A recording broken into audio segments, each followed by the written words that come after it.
Well, let's now turn to the pandemic in British Columbia as the province has announced a plan to mandate proof of vaccination in most public spaces. In less than a month's time, people will be required to flash a vaccine card when they are out and about. So let's go to Laura McQuillan as she's been looking into this for us today. So what are we hearing about these vaccine passports and how they're actually going to work, Laura? Yeah, Michael, a lot of detail to get in here. This is going to be if you go to a non-essential business, but also if you go to an event. So it could be anything ranging from a restaurant patio. Even if you're outdoors, you'd have to show your vaccine card. Could be going to the cinema, could be going to a nightclub, could be going to a wedding, even your own wedding, going to a conference. These are just some of the scenarios under which this vaccine card will need to be shown. The idea being that people will show it on their phone alongside some form of ID to prove that it is indeed their vaccine card.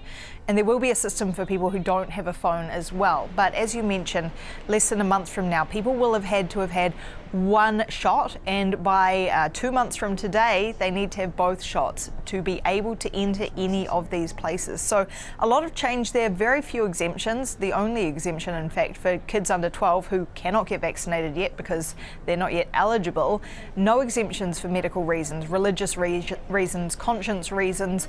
That is drawing some criticism from civil liberties experts who say there should at least be a carve out for those who cannot medically get vaccinated, but at this point, no exemption on that front. Concern as well that businesses are going to have to enforce this themselves, essentially police people's vaccine cards. But it is being welcomed pretty widely as well by local officials, one of them being John Dooley, who was the Mayor of Nelson, BC in the Central Interior, and that's an area where vaccine rates are a bit below the rest of British Columbia.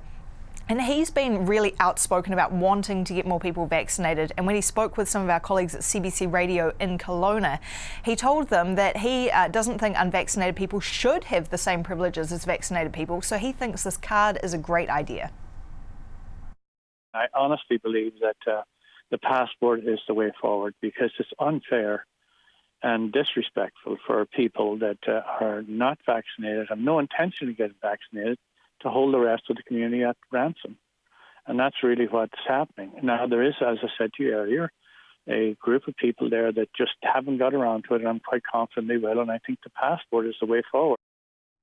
So a bit of a carrot and stick approach there for those who aren't yet vaccinated. Worth mentioning as well, BC, not the first part of Canada to do this. Quebec, Manitoba already bringing in similar plans as well, Michael. Okay, and it's not just governments that we're tracking because we're now also hearing from more private companies as they're jumping on this trend. Yeah, that's right. You've got everyone from the Toronto Blue Jays right through to Rogers who are saying that staff need to be vaccinated. And it really is a mix of what companies are doing, both for their employees, for their customers, requiring this proof of vaccination.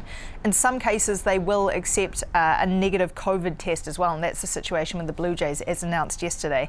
But right across the country, you've got businesses big and small announcing vaccination policies for their guests, for their employees.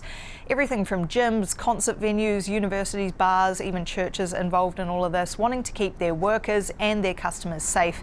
And more the message being to unvaccinated people, not only are you more at risk right now of the Delta variant, more at risk of having a severe outcome, a severe case of COVID, but also at risk of being left behind. If the world is reopening, you don't have that vaccine card, you won't be able to take part, Michael.